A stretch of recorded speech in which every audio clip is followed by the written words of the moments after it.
the brothers and the sisters, cooling out, having fun, drinking yayan with Yahweh Shai up in the kingdom, yeah.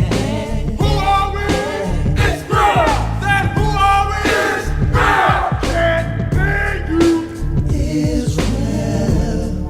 Israel. Who's the power? Yahweh Bahashim, Yahweh Shai's the power, I yeah. said, who's the power? Yahweh Bahashim, Yahweh Shai's the power. Plsam? Shalom. Welcome everybody online. Thank you for joining us for another live class. We're here at 231 FM 1092, Stafford, Texas. We got classes Monday, Wednesday, Friday, and Saturday. Join us if you are in the Houston, Stafford surrounding areas, Sugarland. Yeah, check us out. We have classes in other cities and states. We got a school in Virginia. All right, they're at 2610 Granby Street. That's in Norfolk, Virginia. 23517. They got class Tuesday, Thursday, Friday, Saturday. All right, we got a school in Rochester at 1600 Lyle Ave, Suite A, Rochester, 14606. They got class Tuesday, Thursday, Friday, and Saturday. We got the school in San Antonio, 4444 Walsham Road, Suite 201. They do class Monday, Wednesday, Friday, and Saturday. So the different times are going to be on the screen. Make sure you check us out for those different times and days. Okay, we got you can watch us on YouTube, obviously, right? Under ISBHPK, Houston, Virginia, San Antonio, Rochester. We got ISBHPK Kids. We got 5 Minutes of Wisdom, Hidden Truth Bible Show. So there's many different ways, as I'm pulling up my YouTube, many different ways to view us. Please make sure you like, share, subscribe. If your friends and family have questions and you may not know how to answer, that's fine. Just shoot them to YouTube. You know, we got many different topics that we've gone over. Many different topics, right? So if it's not there, hit us up. We can definitely do a class on it for you. But there's a wide range of topics between the different schools that they can sift through. Oh, one more thing. We also have kids class every Sunday. That's live at 1 p.m. Live from Houston. So if your kids are available and you want them to learn who they are, have them come to kids class. All right, they go over some real basic but good topics for the kids on 12 and under, right? 12 and under, right? So a lot of good information for them to learn, get the basics, who they are, what their purpose is, who the Most High is, who Yahweh Shai is, all those different things. All right. We got the Feast of Pentecost coming up. That's June 11th. It's a Saturday. We'll be having class, and then we'll be setting up for the feast after. So if you're available and you like to congregate, please feel free to join us.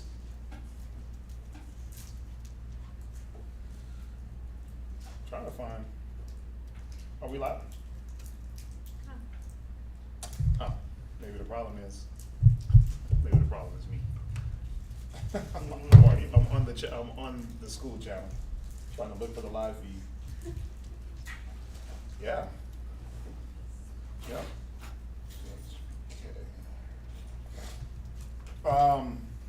We got a few different businesses. We have Israelware. You can check it out at israelware.com, right? ISBHPK.com. You can check us out there under Fringed Up, / Fringed Up. You'll see the Israel wear. We have the Fringed Up subscription. You can get a headband or a shirt, or a headband and a shirt, and the prices vary. The shirt is $35, and for the headband and for the shirt is $75. All right, so you sign up for that. It's a monthly subscription. We also have Sweet Ambiance. You can check us out at sweetambiance.com, or you can go to the ISBHPK and all the different things that we got going on, all the different websites, they're all under ISBHPK. All right, and Sweet Ambiance, you know, we sell the fragrances. We got the monthly subscription for that, so you can check that out. You got different categories of what you can select from for the subscription, whether you want oils or soaps or candles. So they have those different things for the monthly subscription. All right, so make sure you check that out. You know, a lot of people don't like to just give their money without getting something in return. So we set it up to where you know, everybody wins, right? You get something in return and you help out the school, because all of this helps out the school. We got Hebrew Academy. Okay, we do that Monday, Tuesday, and Wednesday. In Rochester, it's every Monday at 8:30. Here in Houston, we do it every Tuesday at 7. And in Virginia, every Wednesday at 8:30. All right, so that's where we go over breaking down the scriptures, just street teaching etiquette, classroom etiquette for the brothers, whatever questions they may have, marching, workout, those different things. So you want to be a part of that if you plan on street speaking and having your voice heard. You want to be part of Hebrew Academy. It's important. It's going to help your progression out there on that street speaking podium, as well as the classroom. I mean, no matter where you learn, it's all going to help. If you want to be a teacher, these are the things. That's what I had to come up under, and the brothers before me and the brothers after me. So you definitely want to make sure you're attending Hebrew Academy. What did I miss? You can reach Priest Kazakia, 757-300-4447 for any questions. You can also hit me up. My number is 303-557-8979. Text only during class. You can hit us up anytime other than that. Anything that you'd like to help out with, any donations, anything you want to give monetarily, any school supplies, anything like that.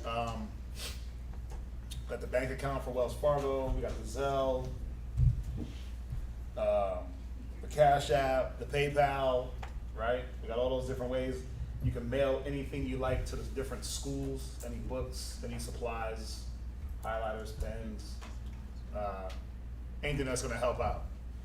Anything that's gonna further the education of our people, we'll be glad to take it up off your hands. All right, so that's it for the announcements, man. I want to go over this class, and it is a class geared more towards the sisters, but you know how it is. The Bible is geared towards everybody, right? And it's a topic that it's fitting, because these are some of the things that sisters in the truth, I don't think, realize they're gonna have to deal with at some point or another. And just wanna go over a few things and bring a few things to y'all's attention, and just see what y'all think. So, let's go here. Let's start here. Go to 2nd Erdras, 7:57. And before he reads this, I got like 4 sisters. I got 5 sisters in here, right? Got 5 sisters in the class. And I just want to ask y'all, Nothing hard, not to put y'all on the spot, not to make nobody's feelings get hurt. But we're all friends, right? We're all friends today and tomorrow and yesterday and Monday, right? We're all friends here. I'm your brother. I love you.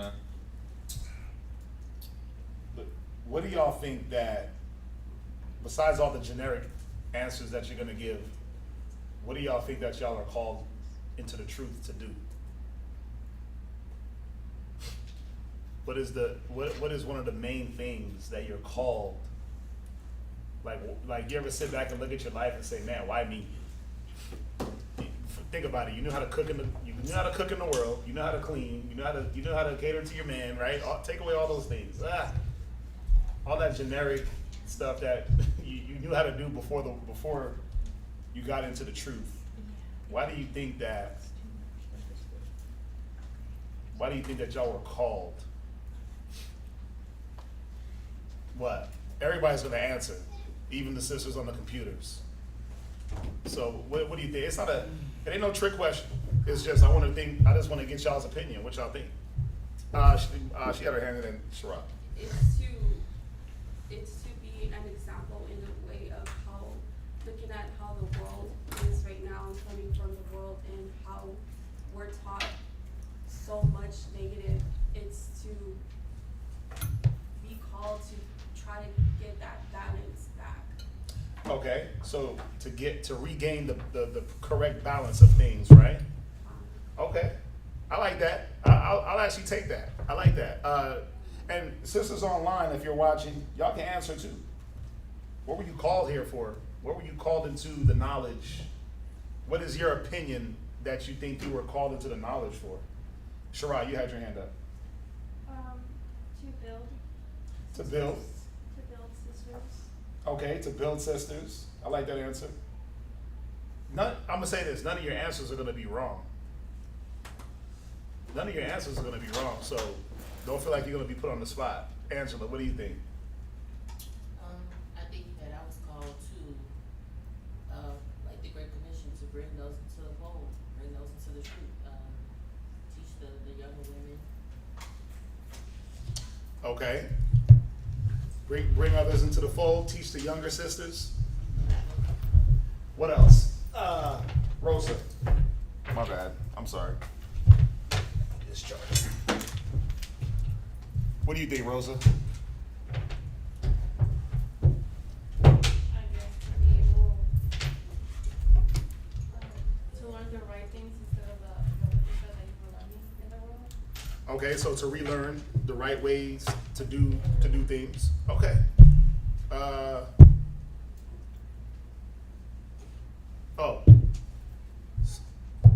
Lovely sister behind the camera. What you think? What say ye?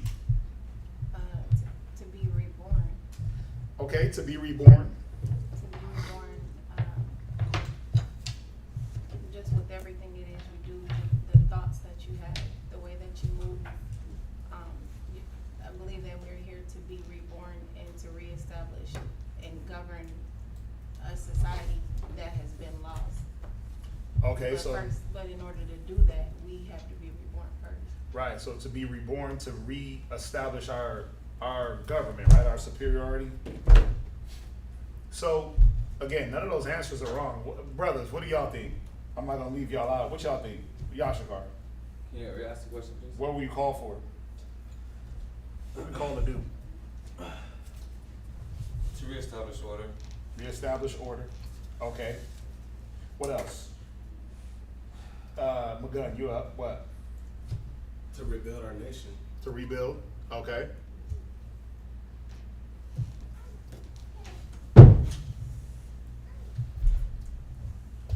Basically to lead. Okay, to lead. Ramiro? I just want to get y'all's opinion. To learn a new life, to live. To learn a new life, better life, right? Derek? Sweetheart. To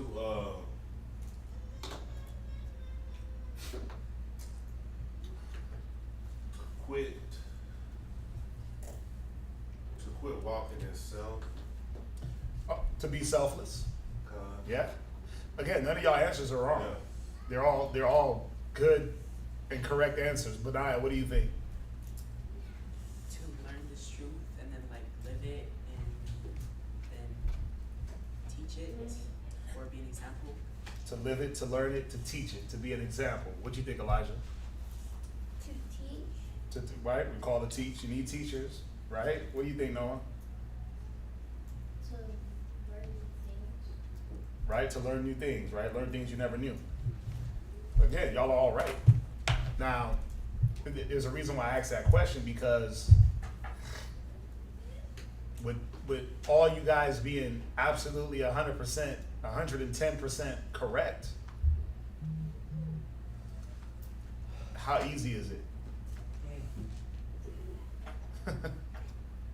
Think about all your answers. All your answers sound great, right? But think about it. Wouldn't be if it was like just a snap of the fingers, would we be in the kingdom already? But every answer y'all said, to teach, to learn, to relearn. Think about it. How easy is it to relearn at 30? At 40? Not at all. How easy is it to revamp your whole mind after you done lived the whole life? It's impossible. For some people, it's impossible. I would say all things are possible through Christ. That's right. Right? But it's not always just, oh, he learned a new trick. Oh, we're here to build. Oh, I'm here to relearn. Oh, I'm here to be selfless. Oh, right? Like, we're here to just rule. Think about it. In everything that y'all said,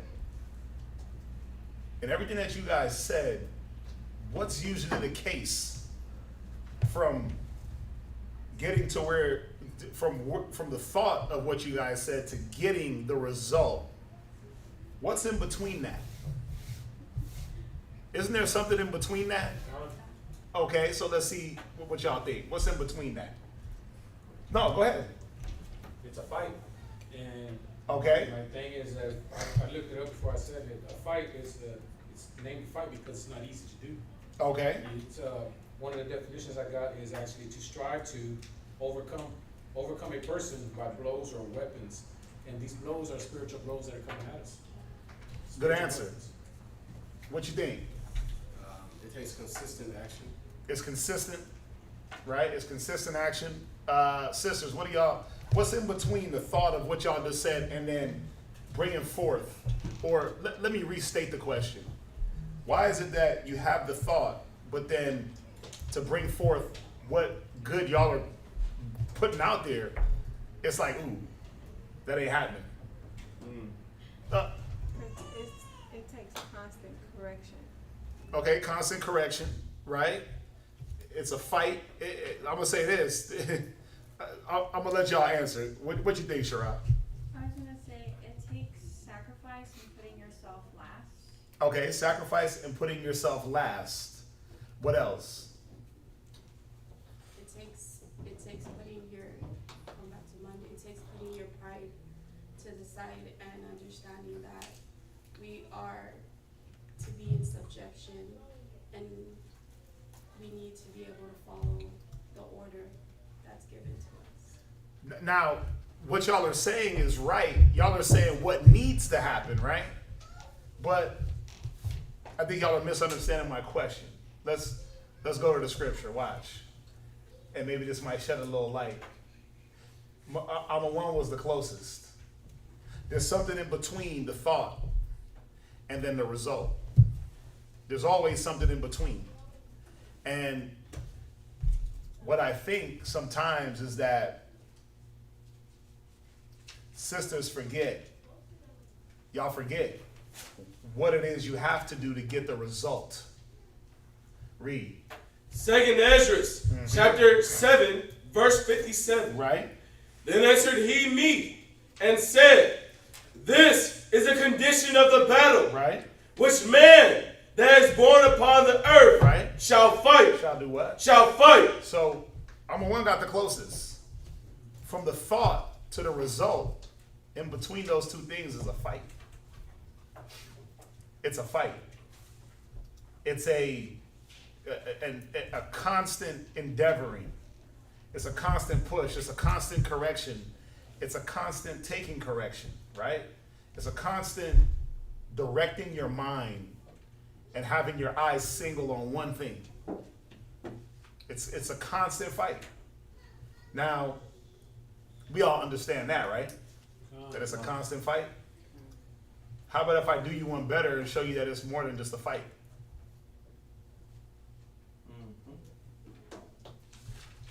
See, I think sometimes sisters forget, brothers forget that we're in an all-out war. You see how Russia's over there in Ukraine doing them? They won't even let the people get passage to get out of the war zone. They bombing civilians. They stealing food. They killing babies. They running over people with tanks. That's a full-out onslaught. They're shelling them 24/7. Right? I think there's a forgetfulness that there's a 24/7, 365, day in, day out, minute by minute onslaught on your spirit. It doesn't stop because you have good times. It doesn't stop because he hugged you. It doesn't stop because he gave you a kiss. It don't stop because you got paid that day. It don't stop because you got, the Most High blessed you with a vehicle or blessed you with this or blessed you with that. You got your new favorite shoes. Because guess what? When you got the nice lofty headband, did you all of a sudden stop having to fight? No. Hell nah, the fight got harder. Mm-hmm. Right? He put himself out there. Yeah. Right? He put himself out there. Like, oh, you got the nice headband? Okay, let's see if he's worthy of even a headband. Right? There's a forgetfulness sometimes, and I'm gonna tell you why you forget as we go through. But sisters forget. How do I know y'all forget? Because when it's time to implement the battle tactics, y'all ain't ready for the war, man. Y'all don't have the tactics and the gear and the equipment at the ready. Somebody does. But sometimes y'all leave home unprepared. You go into the war zone not realizing that every second and at any minute your head could get popped off because of good times, because it seems like things are laid back. But there's a mind state that sisters have to adopt. We talked about the grave women on Monday, right? That seriousness about their duties. But there got to be a seriousness about not just one or two duties, but a seriousness about what type of life you're in now. Remember, you were in a war in the world and you didn't know it. That was the difference. You just didn't know. But now that you're being made aware of the war that's happening around you, the spiritual battle that's happening around you, you got to take it serious. I want you to go from there. I want you to go to 2 Corinthians 10 and verse 3. 2 Corinthians chapter 10 and verse 3. Right? Go ahead. Mm-hmm. Go ahead. For though we walk in the flesh, right, we do not war after the flesh. Right. See, and that's where part of the forgetfulness comes. You're walking around and nothing's really happening to your flesh. Nothing's really happening to your outer shell. Right? But there's a constant infiltration there's a constant effort to infiltrate your spirit. It's no different. Think about it. It's funny. T-Mobile crashed today and Square crashed today. They had an outage. Square had an outage. You know what the first thing that came to my mind? That they never talk about. That is constantly happening. Cyber attacks. That's the first thing that comes to my mind when any big industry crashes. I'm like, oh, Russia's probably cyber attacking. Now, this is the thing. They're able to breach once in a while, but do you know how often they attack this place with cyber attacks? Put it like this, they never stop. Between China and Russia, the cyber attacks are constant. They're constantly trying to infiltrate, trying to find what? The what? Make sure you raise your hand. The weaknesses right? They're trying to go in through where the weakness is in you. Now, that's China and Russia trying to pierce America's little whack financial system. Whip-de-doo. The Most High don't give a damn about that. He wants that to crumble. Okay. Think about the things that are constantly trying to pierce your spirit, your soul, and to degrade you, to bring you down, to take you off of the growth, the path, the consistency that you're on. Think about it. But there's a forgetfulness to bear your armor. There's a forgetfulness to walk with that armor on, even in your damn dreams. You got to dream with the damn spirit on you. Because if not, you'll wake up and all of a sudden your dreams matter more than reality. Mm-hmm. Oh, my dream told me I should follow Buddha. It's like, what? Hold on. But you're an Israelite. Yeah, but in my dream, you got to sleep with the spirit. In the spirit. Because there's a 24-hour clock. And Satan ain't resting. Satan ain't like, oh yeah, she sleeps, so let me take a break too. Satan is like Freddy Krueger, man. Where do you think they get all that from? Where Freddy Krueger come from? Where does he attack at? In them dreams. So you got Jason chasing you down in the streets, and then when you get home and you think you in rest, you got Freddy in your dreams. That's the devil. Only if you're not guarded. Only if you don't realize that just because your physical shell is not being destroyed, right? How it was back in the world when you gave yourself to the weed, the liquor, the drugs, the guys, right? The partying. That showed an outward degradation of your body, right? When you drank, you felt it in your flesh. When you did drugs, when you stayed up burning the candle at both ends, you felt that physically, right? But you're not doing those things no more.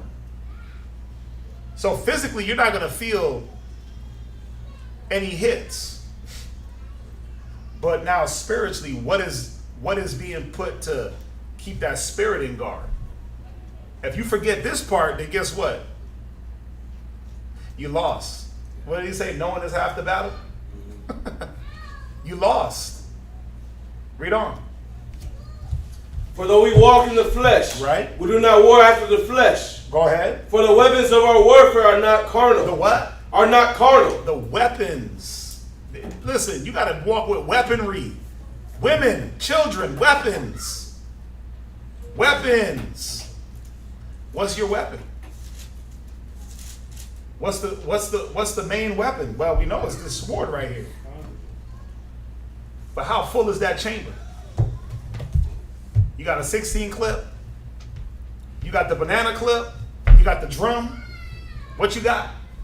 How many bullets can that gun hold? Right? When you start pulling that trigger, how many shots do you have? How good is your aim to knock them spirits out that's trying to come for you? And when you run out of bullets, what else you got? It's a rhetorical question, son. Meaning you got to answer that within yourself. Read. For the weapons of our warfare are not carnal, right, but mighty. Read. Through Yahweh to the pulling down of strongholds, right, casting down imaginations. Because that's what is constantly attacking is these imaginations. First of all, it's imaginary things appearing real, throwing imaginations in your mind to throw you off. Go ahead. And every high thing that exalteth itself against the knowledge of the Most High. So, your ego, other people's egos, other people's opinions, your mama's opinion, oh, you're in a cult. Okay, well, guess what? Do you got the word in you to be able to knock down her imaginations without it casting you off? For that imaginations, they also have little thing, reasonings. Reasons, right? Your reasoning. Whatever you can conjure up in your mind, or whatever someone else can come and inseminate into your thoughts. Because you might have not realized that you was in a cult till somebody said it. Right? But then are you smart enough to challenge that idea and say, well, wait a minute, the entire world is a cult. So why are they pinpointing me when if you're an avid Starbucks drinker, that's a cult. If you like a certain vehicle brand, that's a cult. If you wear a certain brand only, that's a cult. It's just something that you follow. So the entire world is under an occult mentality. Why am I being pinpointed for something? See, what are you using to knock down these imaginations that are constantly being brought to you by people, by TV, by the media, right? Family, friends, associates, work people, work associates. What's coming? What's there to defend? Well, you got to have your weaponry. One of your weapons, part of that is a shield. Read on. And bringing into captivity every thought to the obedience of Hamashiach. Go ahead. And doing what? Bringing every thought to the obedience of Hamashiach. That's where all your weaponry stems from. That's right. Your weaponry goes back to what would Christ do? Would he get upset? Would he get prideful? Would he get hateful? Would he get mad? What would Yahushua do in this situation? Go ahead. And having in a readiness to revenge all disobedience. Right. When your obedience is fulfilled. Go to 1 Timothy 1:18. See, it's a fight, but it's not just some any old mundane boxing match where you get to take breaks in between rounds. They get to put the water in your mouth, you gargle. They get to put the ice pack on the back of your neck, and all of a sudden you get a break, and then you get off the stool, and there's a bell and there's a referee. There ain't no referee in this fight. There ain't no ref in this fight. There's no rules of engagement here. You think Satan is playing by rules? No. You think the white man got rules? Rules of engagement? He got rules of engagement for everybody else, but for the blacks and Hispanic, for you Negroes, anything goes. Yeah. For you Mexicans, anything goes. You're fair game. You're fair game. There's no rules when it comes to our enemy. Read that. 1 Timothy chapter 1 verse 18. Go ahead. This charge I commit unto thee, Go ahead. son Timothy, according to the prophecies which went before on thee, Right. that thou by them mightest war a good warfare. Read it again. That thou by them mightest war a good warfare. Right. He said that we're supposed to be warring a good warfare. He comes back and says, fight the good fight. But he tells Timothy, you better war a good warfare. Now, when you think of warfare, what you thinking of? You thinking of two people boxing? When you say, even when they do boxing, they're like, it was an all-out war. They both come out half dead. Bloody, broken faces, broken noses, eye sockets out of place. But when you think about warfare, what's the first thing that comes to your mind? Sisters, what's the first thing when you hear warfare? What comes to your mind? Angela. Oh. Woo. We're going to hold that answer. We're going to hold that answer. She said collateral damage. We're going to hold that answer. What else? Destruction. Right? Something is going to be destroyed. What else? Sharab. Death. Woo, we're going to hold that answer. We're going to put that right there with collateral damage. Rosa. Rosa. Armor, weapons, and tactics. Armor, weapons, tactic. When I hear warfare, I'm like, wait a minute. So is it a cyber war? Is it chemical war? Is this nuclear war? Those three things come to my mind. Nuclear, cyber, and chemical. Those are the three things you don't want in war. You got food war. Russia's over there doing a food war right now. Did y'all know that? They're stealing food from Ukraine. They're stealing food from the world and taking it back to Russia. food war, gas war. There's water wars. Where you got countries building dams to block the water from going downstream so they can divert it back up into their country. You got China doing that. China's building dams to divert the water from going into India so it can go right back up into China. Right? India's here, China's here. Water, they call it water wars. So what you got to ask yourself is this. Wait a minute. Warfare? Whoa, well, which one am I in? What warfare am I in? Better yet, what warfare is my enemy in? What warfare is the white man on? What warfare is Satan on? Well, we just talked about it. Ain't no rules. He's in chemical warfare, right? Mixed with food, mixed with water. He's in all three wars in one spike. Woo! Just go get you a Coke. Go get you a Coca-Cola, and that's all three warfares in one. What do I mean by that? Well, Coke will kill you. They steal water from Mexico from the people to be able to make their little sugary Coke that's giving people diabetes. So just think of a bottle of Coke as war. Think of all the food you eat as war. Think of all the abortions. Think of all the freedom that they give you. Sisters. They're waging war on your families, on your husbands, on your children. Y'all don't get it. America don't wage war on just women in general, and they're all just skipping around like a bunch of morons. Oh, we're free. We can pull our shirts off and show our breasts and make the same amount of money as a man. But they wage war. Now that's just a typical American retard woman that ain't even thinking about nothing. Imagine you all, that are thinking about all the things you named. Growth, relearning, building, right? Leadership, order, structure, government. You think that your enemy wants those things to come to pass? Hell nah. That's why he's waging war on y'all daily. Your war is more apparent than the war on them out there. Because you got to fight on two fronts.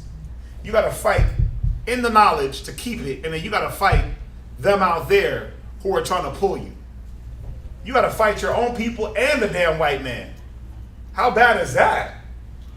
You got to fight your mama and your daddy that's telling you in a cult, your family that's telling you that this Bible ain't nothing. You got to fight your own people, then you got to fight the white man who's literally killing you. Get abortions, get birth control, smoke cigarettes, pop pills, sleep around, right? Just think about it. The war on y'all, whew. And then they they sprinkle in the Kardashians and Rihanna. They sprinkle in these women that make it seem like it's okay to be a certain way. And that it's okay, sis. If you be like Rihanna, you'll make it, right? They sprinkled old Cardi B in there, Stormy Daniels, and all these little entrepreneurial women that are making millions. They'll sprinkle in the story of the stripper that rose from rags to riches. So you're like, oh, damn, I want to be a stripper too. I want to rise from rags to riches. Realizing that what? Wait a minute, you're already rising. You've already ascended. You've already went past the stripper mentality. You've already went past the chasing riches mentality. They're trying to bring you right back into that. So now the question is, what are you doing in this war? First of all, do you recognize that it's really a war? Do y'all believe that? Sisters? Do y'all believe that y'all really at war? Brothers? Do y'all believe that there's a war? So then what are we doing? What are we doing in this war? Well, we know what the brothers got to do, right? The brothers got to get themselves strong to lead, to strengthen others, right? But sisters,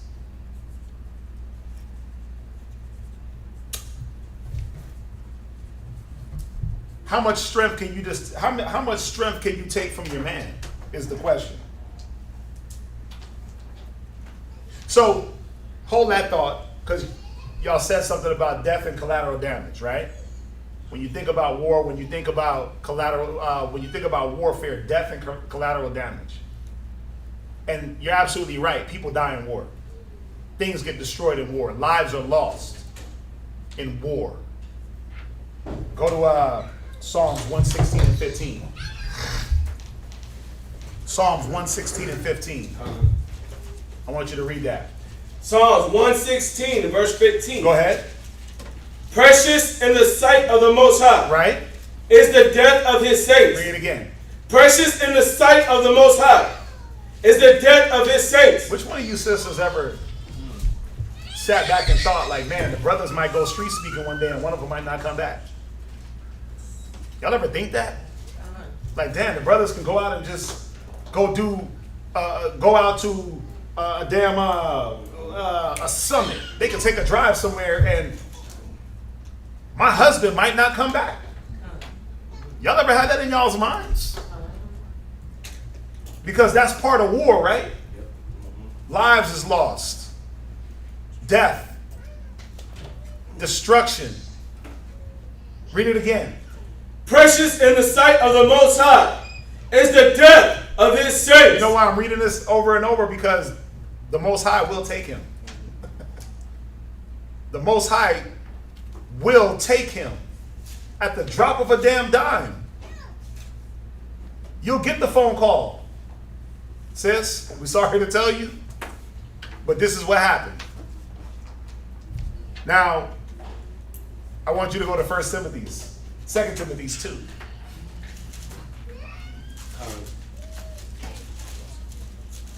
Second Timothy's 2. And you can title this class. I got one title, but the title I gave her on the computer is Unfeigned Love, or Love Unfeigned. Unfeigned means what? What? Simply not faking it. Right, not fake, genuine. So genuine love. Sincere. Sincere. Right? I titled it, What If He Dies? That's what I titled it. Go to 2 Timothy chapter 2 and verse 3. 2 Timothy chapter 2 verse 3. So why am I going through this whole war scenario with y'all of bombs and nuclear and weapon and the worst case scenarios? Well, because sometimes I get the feeling from sisters that y'all don't think the worst case scenario can happen. Y'all don't think that the Most High will snatch your man from up under you. Not in the way of, oh, give him another woman, take his life. Not because he's wicked, not because he's off, right? Not because of any of those things. Because it's just his time. Because it's his time, right? What did it say in Wisdom of Solomon? He fulfilled a long time in a short time. And to not corrupt him, the Most High took him. Right? That could be your man. That could be your husband. Read. 2 Timothy chapter 2 verse 3. Thou therefore endure hardness as a good soldier of Yahushua HaMashiach. Right, because we're all soldiers in this war. We just got different operations in the war. But sisters, y'all are soldiers. Remember I came with what was the term I made up? Bishopess? Well, y'all are soldieresses. You're a soldieress, right? A bishopess and a soldieress. Bishop and soldier, the female versions. Like prophetess, right? Y'all are soldiers too, man. And what does a soldier got to do? What does a soldier got to do? Who's been in the military? In here, nobody. Right? I know what a soldier got to do. Oh, wait, who's in the military? Oh, is that hiding mic? Soldier. What does a soldier got to do? Let me ask you this. Was you in the military with women? Did they have to do something different when it came to the humps? You had to do humps, the walks with the bag? Did they have to do a different mileage? Like, oh, you know what, sis? Since you're a young, tender female, you only get to do 1 mile while all the men get to do 10 miles. No, it's the same. Okay, sis, because you're young, tender, light-eyed, brown-haired, brown-skinned, you only get to do 100 push-ups while all the guys do 500. It was the same. Okay, sis, you know what? Because you're so beautiful and you got nice pearly whites, you got 36, 24, 36 measurements, right? You only get to do 10 bear crawls to keep your nice figure in shape. And they got to do 100, the men got to do 100 bear crawls. No, it's the same. It's the same. What am I trying to show y'all? That when bullets fly, do bullets say, oh, that's a woman? Nope. Miss her. That's a young, tender sister right there. What the hell's wrong with you, gun? Do bullets duck because it's a female? Because she's beautiful? Because she got green eyes and wavy, fresh out the shower hair? You know those chicks that look like they always just came out the shower? Do the bullets miss them? No, right? Everybody got to bear their burden of this war. Male, female, and guess what? Guess what? Guess what? Let me show you how unfair this war is. Children too. Yeah. Children also. There's something that you got to bear also, children. You got to bear your war. You got to, after a while, you got to armor the hell up. And put on your backpack and throw your damn hard hat on. And load that gun. So everybody, nobody's exempt is the point, right? Nobody's exempt from this war. When spirits is hitting, who they hit first? The weakest one, right? So it's going to start with the children and then tally its way on up. Children, women, the man, right? And then do what? Jump from man to man. And then jump from the man to the kid and just try to rip through. Or sometimes they'll say, you know what? Let's have some fun. Let's go through the men first. And if he ain't on point, he bring it right to his rib. If she ain't on point, right to the kids. Yep, that's how it goes. So nobody is exempt. Everyone is susceptible in this war. But what are you entangled with? Are you entangled with your man to the point of no return? Are you still head over heels in damn love? You better get over it. That head over heels love stuff ain't gonna help. That worrying about him stuff ain't gonna help. When the bullets fly, are they worried about where he's at? Lie. Hell no, they not.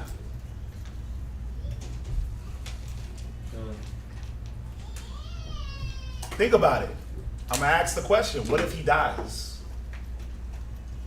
Are you ready? Are you ready? Are you ready to, and what am I asking you, what are you ready to do? You ready to give up? I know some would just pack their bags and just, you'd never see them again. Some sisters wouldn't be in the truth no more. They'd take their kids and raise their kids like how the world says to raise them. They rename them, take the Hebrew names off them. Woo, damn. Take the Hebrew names away. They eating pork again. All of a sudden, the next Christmas that comes around, gifts is under the tree. Right? What month we in? June. Shit, let them die today. You be doing Halloween in October. That's how. Right. Y'all saying, Well, let me ask you this then. If that's not the case, why is it so hard to accomplish what y'all said earlier that y'all were here for? You got a husband. Think about it. Everything that y'all said, your husband is the one that's trying to implement those things. Who gives a woman correction?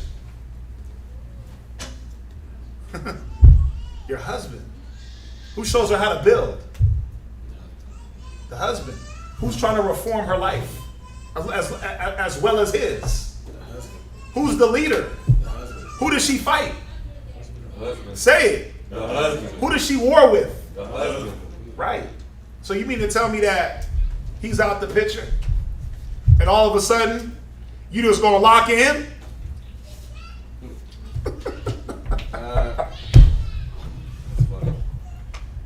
Class over. I'm joking. Class ain't over. But really, think about it. I want y'all to think about it. I know I'm joking and laughing, but it's not funny. Just think about it. If your husband wasn't around, what would you do? How would you operate in life? And I don't mean like who's gonna carry the bags of groceries from the damn house from the car to the house. Spiritually, how would you operate? What would you do? Would you carry the mantle?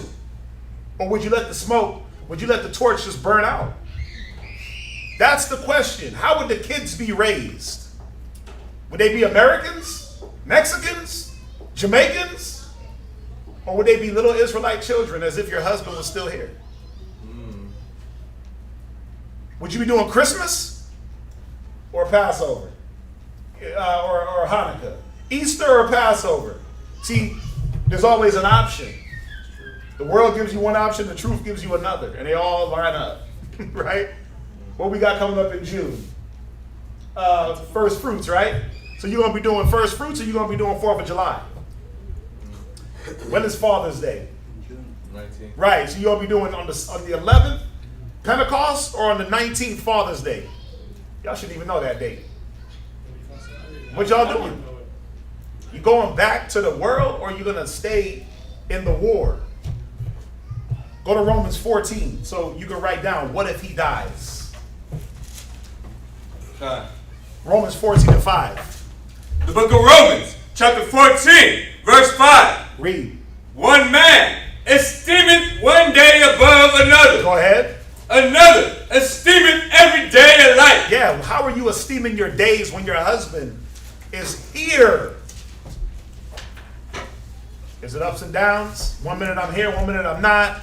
You know what? I only like Sundays when he's at work all day. Or I only like Mondays when he's home all day. How are you esteeming your time in the knowledge and in the truth? Go ahead. Let every man be fully persuaded. No matter how you esteem the days, you better be what? Fully persuaded. Part way?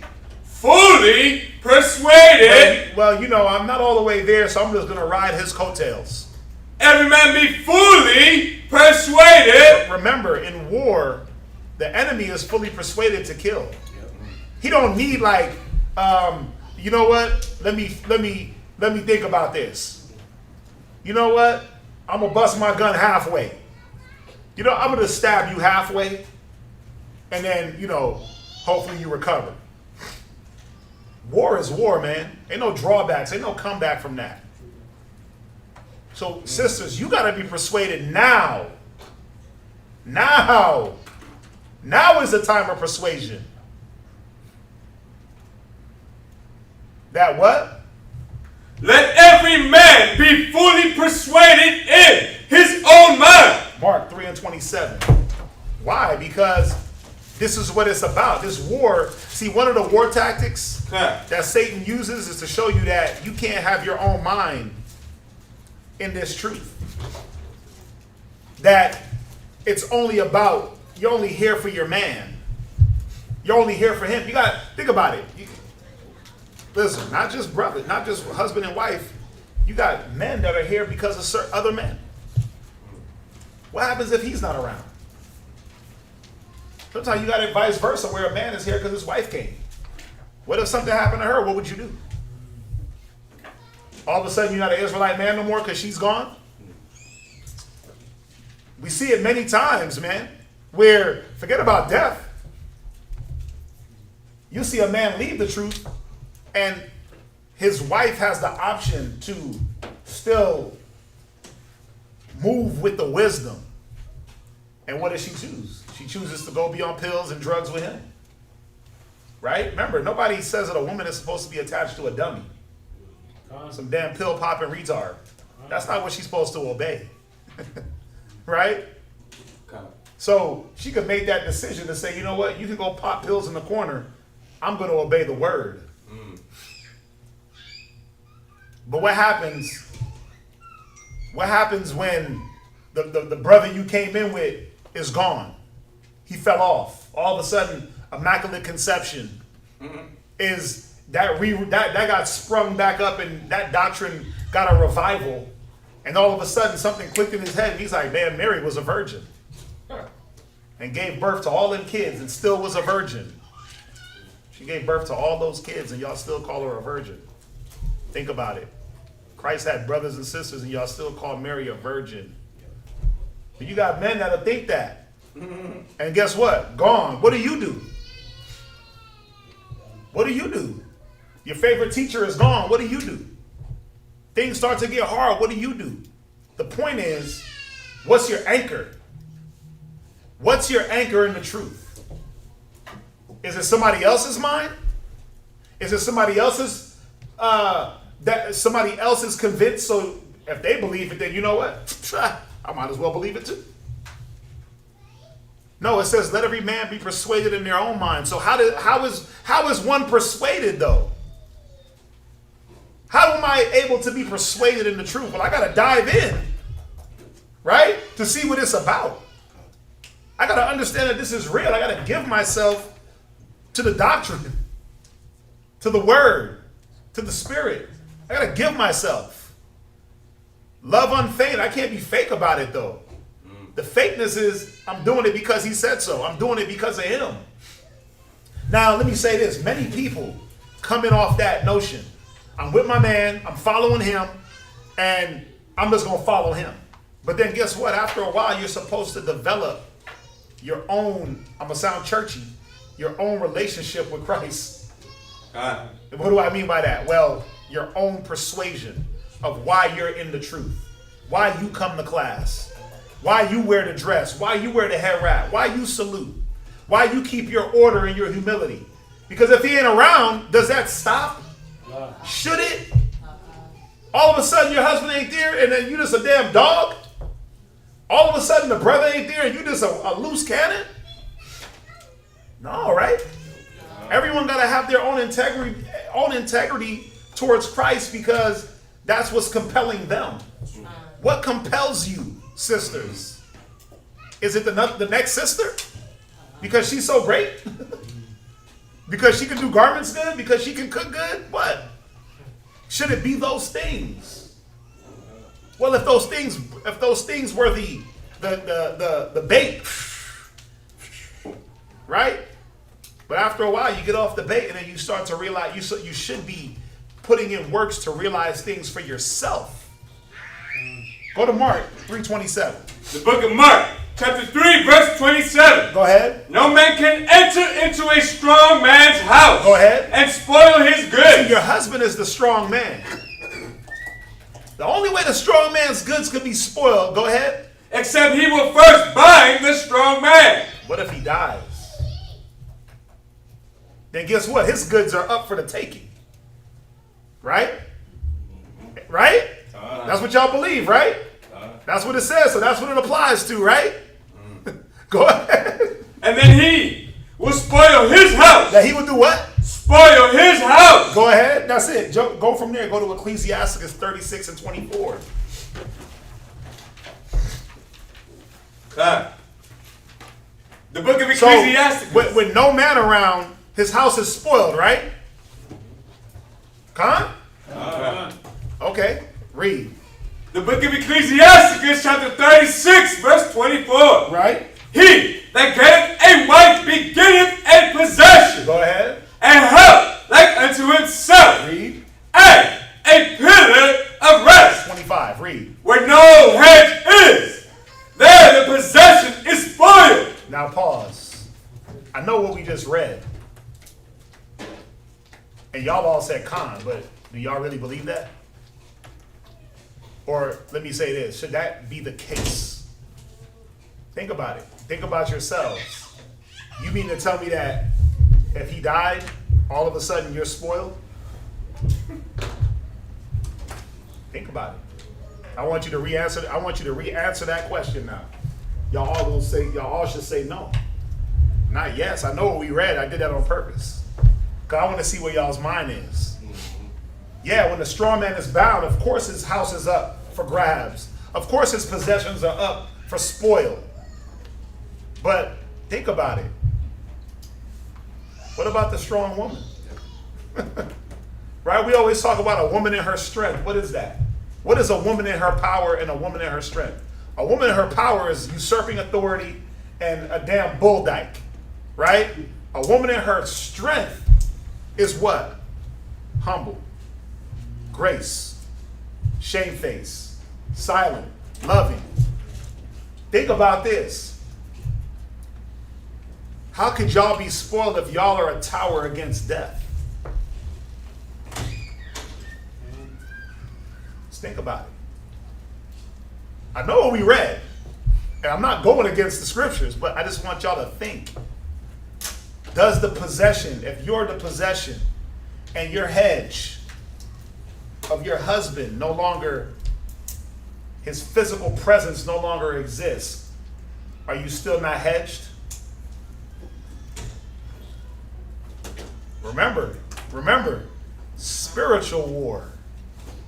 Spiritual war.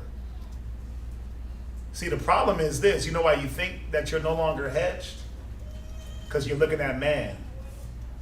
You're not looking at the Most High. You're not looking at the spiritual battle and what you have to do spiritually to stay guarded. Okay, forget this. Forget about death. Forget about it. Right? Let's take death off the table. That was extreme. I know. I threw y'all off. Death, we're going to put him over here. We're going to bring it to what happens if your husband came home and said, you know what, babe? You know, I was out in the streets and I ran into this cat. He's a Yisraelite. And he starts showing me in the Bible where we can smoke crack. And then he pulls out the crack pipe and lights it in front of your face. And blows that dense gray smoke out. And you standing right there like, what the hell? And then he's like, here you go.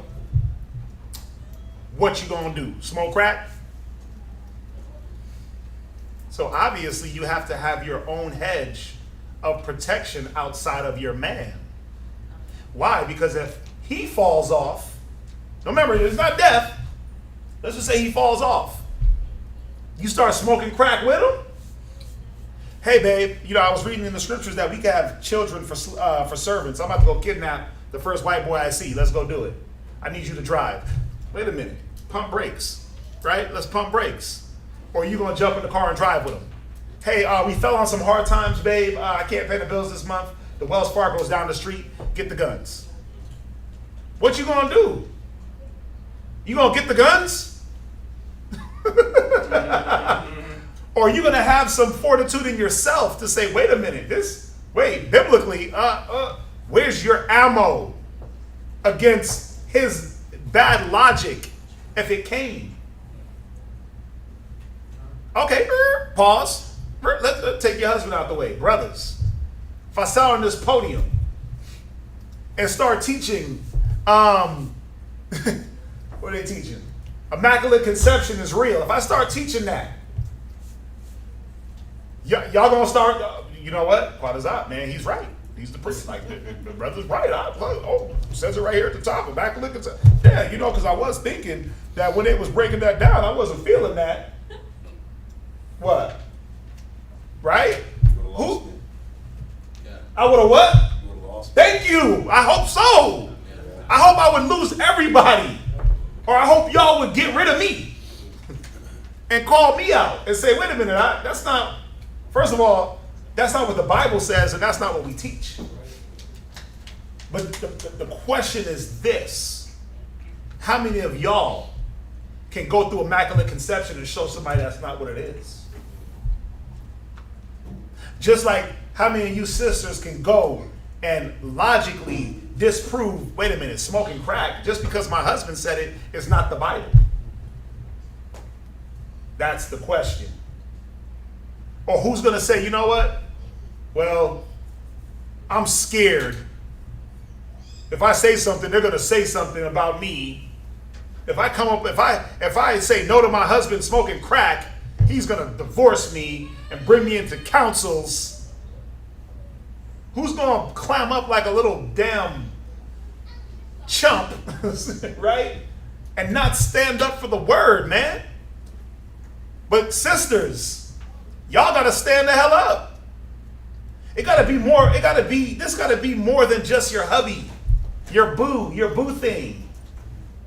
Husband, love of your life, apple of your, it gotta be your faith, your life has to continge more on more things than just him. He's a big part of it, yes. But I'll ask again, what if he dies? Does your life just go in the grave with his? All of a sudden you pack it up and jump in with him? You give up the ghost too? You no longer have nothing to live for? No purpose? No nothing? Let's explore. Let's explore. Where we at? Ecclesiastes chapter 36, verse 25. Right, so title, next point. What did you store up for the time to come? 1 Timothy 6:19. And this is the question that we all should be asking ourselves.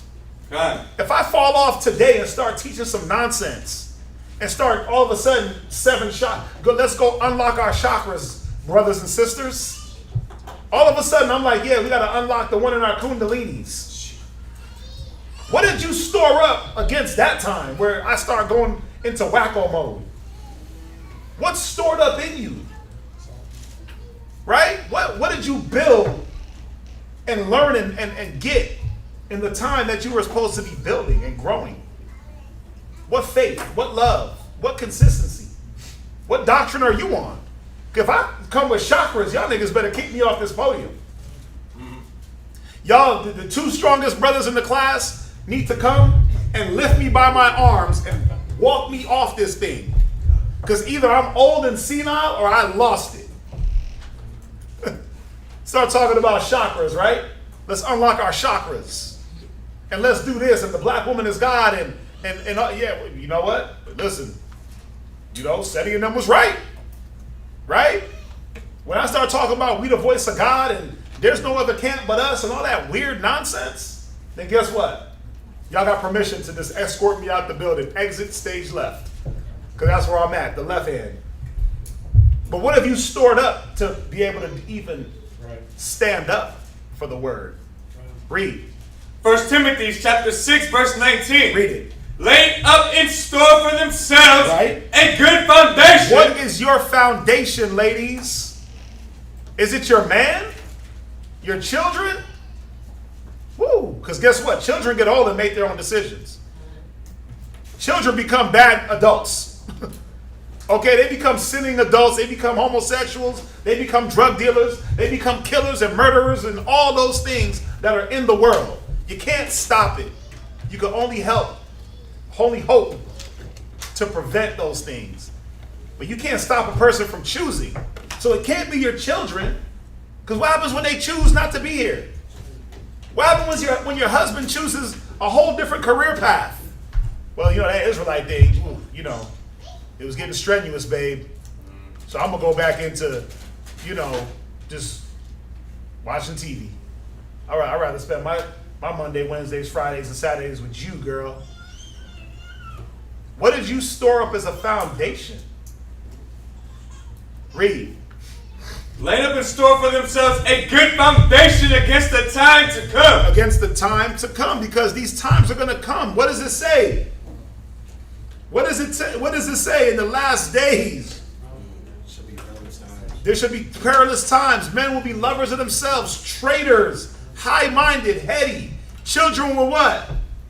Be disobedient to their parents. So all the things you can hang your hat on and anchor yourself to will turn on you. Just like that. Brothers, what you gonna do when she decide, you know what? He ain't it no more. I want to go love another. I want to go test the waters. I want to go drive the new Porsche. Because he's an old jalopy. What you gonna do? All of a sudden you leave the truth and go and you gotta go rediscover life? and find a whole new path because she left you? What the hell? I mean, these are valid questions, right? Do y'all even think of them? I think about them all the time. I have to. I gotta always think, what if this person leaves? What if my rib leaves? What if Kazakia just went crazy? What if Zion just went nuts up in Rochester? Right? I think about these things and I'm like, I think about what if they die? And these are listen. Yes. I'm not retarded or slow or just so naive to think that I will never get a phone call, or that Kazak can't get a phone call that I'm dead, or that I lost it, or that he's dead, or that he lost. Like, we can't be naive to those things. We're in a real life, real world, real war, man. And Satan is taking out strong and weak. Why does he take out the strong? To hinder progress. Why does he bind up the strong man in that way? To spoil everything that man possesses. To spoil the sheep. To destroy the leadership. To destroy the progress. So I'm not naive to think that what's the biggest way to hinder something? Well, you take out the leadership. Right? You hinder the leadership to see who's going to step up. Who's been storing up the foundation enough to step up and fill that slot? Read it again. 1 Timothy chapter 6, verse 19. Go ahead. Laying up in store for themselves a good foundation. Go ahead. Against the time to come. Read. That they may lay hold on eternal life. Your husband ain't bringing you eternal life, ladies. You better stop that. He can only guide you to the place. He can only point out the light. He can only say, hey, babe, look, it's over there. But it's lots of work you got to do to get there. You got to walk too. Brothers, I can't give you eternal life. I'm fighting for it for my damn self. God. I can only say, look, it's right here. Look. It's right there. Y'all see? Y'all see it? Let's go. Right? That's all I can do is, that's the direction. But I can't. Listen, I ain't strong enough to drag that weight. I ain't no firefighter. Hell nah. I refuse, right? It doesn't work like that. Everybody got to walk and carry their weight and bear their burden and bear their cross while bearing one another's burdens and crosses. That's how that works. First Peter 1 and 22.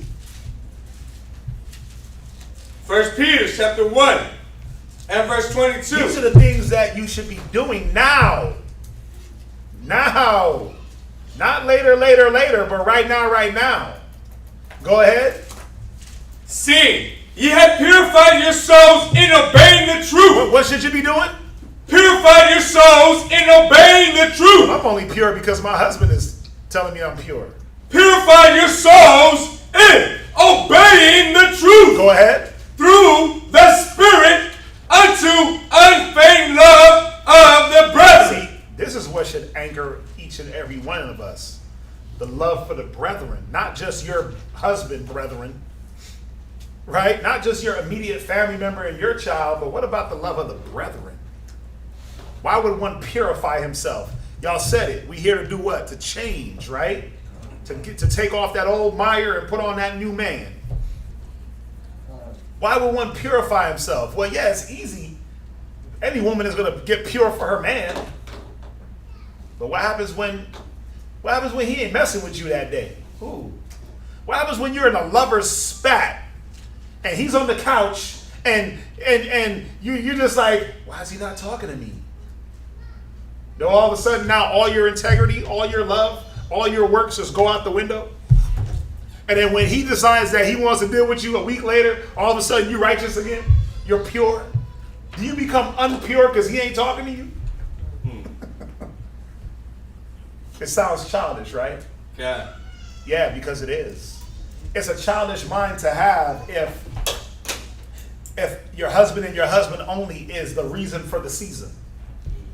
Yahweh Shai is the reason for the season. He's the reason for the purification. He's the reason for the change. He's your reason for being here. Go ahead. See that ye love one another with a pure heart fervently. See that? It's about not being fake. Because if it's only for one reason, then you're being faking it. And if that one reason ain't around and you change, you're fake. We got to stop faking it. Stop being like that woman in the world, man, faking every damn thing. Fake nails, fake eyelashes, fake everything. Fake booties. Everything about their whole lives are fake. Fake personalities, fake persona. Read on. Verse 23. Being born again. Being born again. See, it's about a renewal. Really being born again and not just saying it. Your mind.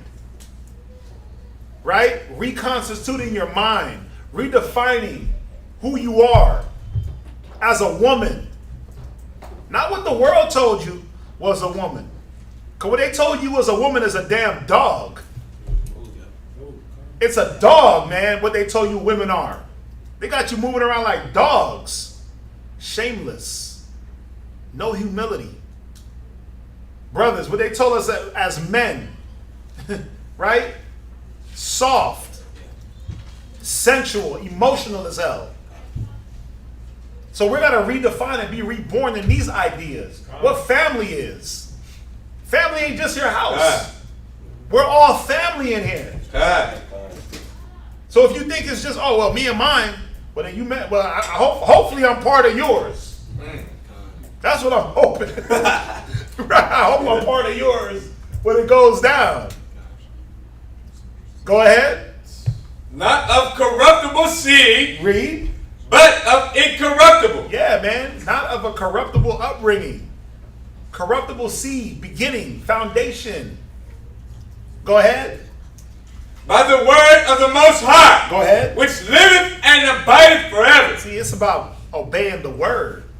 1 Peter 3:1. 1 Peter chapter 3, verse 1. Likewise, ye wives, being subjected to your own husbands. See, hopefully these things are happening.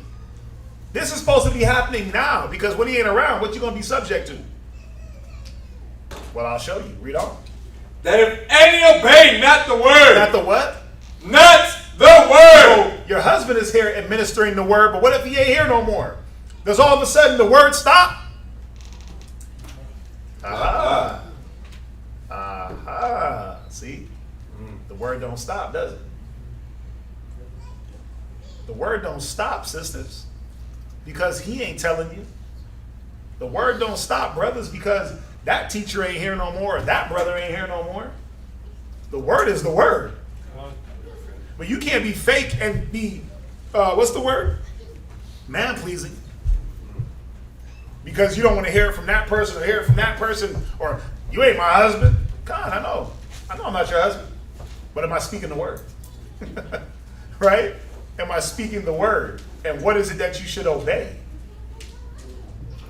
Even from your husband, because your husband, he might speak crack one day. He might speak weed one day. You gonna follow that? He might be speaking adultery. He might be speaking threesome. Yeah, babe. So, I got a proposition for you. I got a new girlfriend, right? And all of a sudden now he talking about threesomes.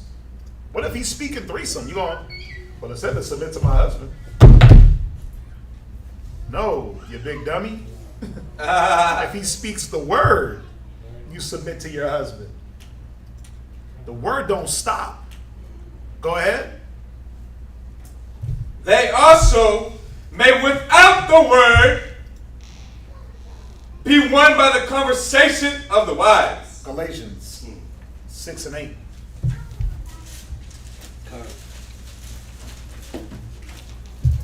What are you prepping for in these times is the question. Well, we know we should be obeying the word.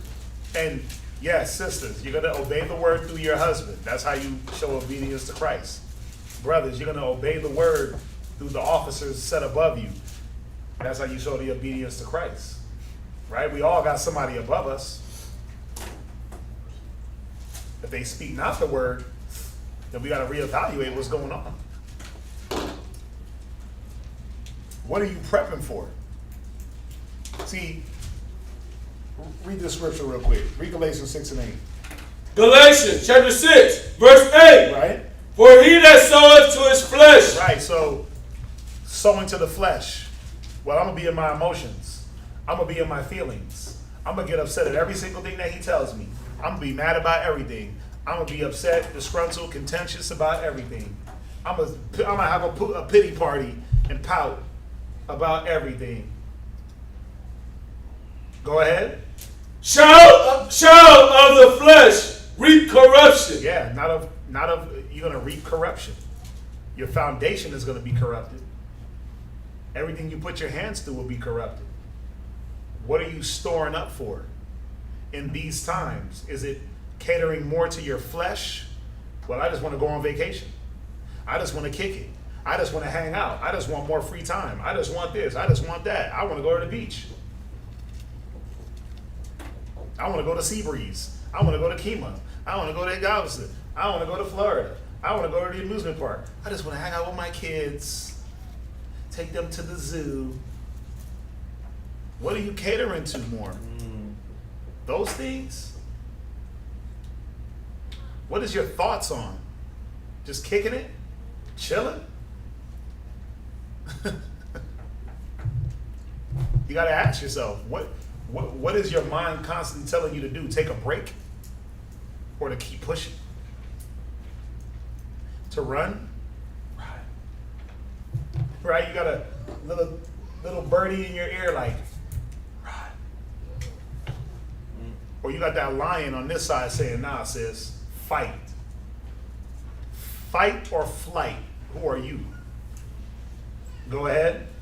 But he that soweth to the Spirit Read. shall of the Spirit reap life. He'll do what?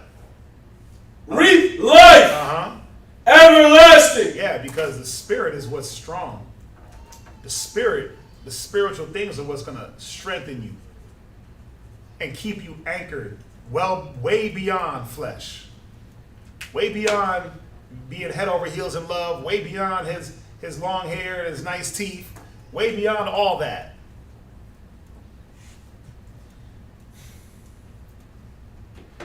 From there. Oh, wow.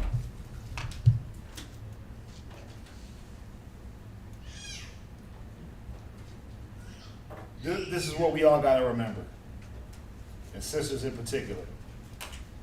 It's not about who's around. You got to get that out your mind. The only thing that matters, whatsoever you do, do it heartily unto the Most High, not unto man. Stop looking at who's around for your performance, accolades. Nobody gets trophies here. Nobody gets Oscars. Nobody gets supporting actors, actresses. There's no award for that. Everyone got to be the starring role in this play. Rehearse the righteous acts, and guess what? You the star. You a star. You the best. Smart. Right? You smart. You're valuable, right? You're all those good things. But you got to do it. You can't rely on somebody else in this movie. You're the lead actress. You're the leading role in your own movie of the kingdom. What part you gonna play? You gonna try to fall back and be the crowd? You gonna be a fill-in? Or you gonna step up to the plate? Go from there. 1 Timothy's 1 and verse 5. So let's get some examples of women biblically, how they had to operate in these circumstances of no man, no husband. Read it. 1 Timothy chapter 1 and verse 5. Now the end of the commandments. 1 Timothy's, Salakia, 2 Timothy's 1 and 5. 2 Timothy chapter 1 and verse 5. Right. When I call to remembrance the unfeigned faith. The what? The unfeigned faith. Not only does your faith, your love have to be unfeigned, your faith gotta be unfeigned. You know why? Because what if he dies? Your husband is not your faith. He can't have his faith and yours. Your faith is yours, his faith is his. You can't leech off of somebody's faith. You can covet earnestly the best gifts and say, man, damn, he's a faithful man. How does he do it? But you literally can't supplement his faith for yours. It don't work like that. His faith is his, your faith is yours. I'll prove it. Read. That is in thee, which dwelt first, and thy grandmother, Go ahead. Lois. So Timothy's grandmama was faithful. Go ahead. And thy mother, Eunice. And his mama was faithful. Go ahead. And I am persuaded that in thee also.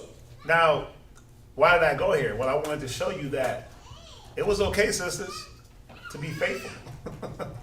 It's okay to be faithful. It's okay to have unfeigned faith and have a strong belief in the Most High and not have the belief be in your husband or a man. It's okay, brothers, to have an unwavering, unshaken love and faith for what it is that we do. It's okay. It's okay to it's okay to fight. It's okay to believe, man. It's okay to, like I do, think about the worst case scenarios and say, what would I do? I promise you I stay up at night. Like, what would I do if this person wasn't around? How would I have to operate? How would I make it function? How would I make it work? That's where my mind be at. How would I make it work? Would it be easy? Probably not. Would it be a battle? Damn right. I'm war ready. I'm ready. But if your mind is not thinking of these things, you'll never understand that there is a level to reach to. There's more than a level that the level that you're on is not it. There's more to attain. There's more to reach towards. But it's okay. Look at the sister, the grandmama and the mama. Unfeigned faith. Go from there. Go to Romans 14:22.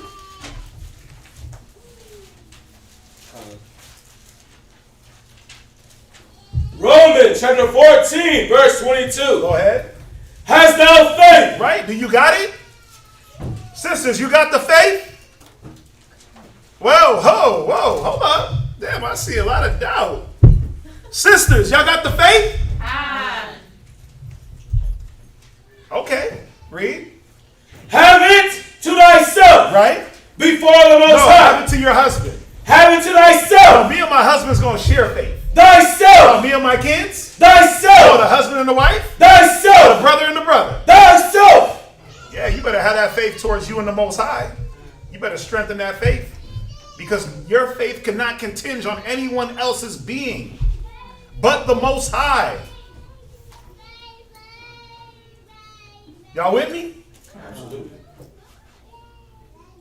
Go to Luke.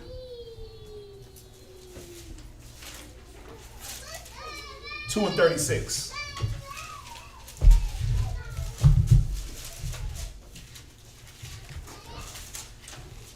Now, I know I get a little turned up. This ain't I'm not trying to bash nobody or anything. I'm not trying to go in. I just get a little hype. You know what I'm saying? But I'm trying to just show y'all that y'all can do this. Y'all have to do it.